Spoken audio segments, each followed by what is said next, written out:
Yung video na to ay nang nakarang araw pa at nakalimutan ko siyang i-upload at i-edit at i-voice over dito sa TikTok kasi mabagal yung internet namin, day. Charis. Hindi ko na rin naipakita yung pag-isa ko ng sibuyas at bawang dahil ang hirap talaga mag-video habang nagluluto. Charis, ginusto mo yung girl, no? And then na yan, hinahalo-halo ko yung gulay para maluto lahat. Pagkatapos niyan, ay nilagay ko na rin yung ibinili kong oyster sauce. Hindi ito sponsor na mga be. Charis.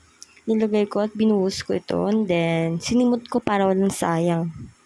Sayang kasi, charis. Pagkatapos, ay hinalo-halo ko na rin siya para mahalo lahat ng oyster sauce sa gulay. And then, nilagyan ko siya ng konting tubig. Gusto ko kasi yung medyo sakto lang na tubig. Ayoko naman ng masyadong marami para namang sinabaw ang oyster sauce naman yung charis. And then, hinalo-halo ko na siya.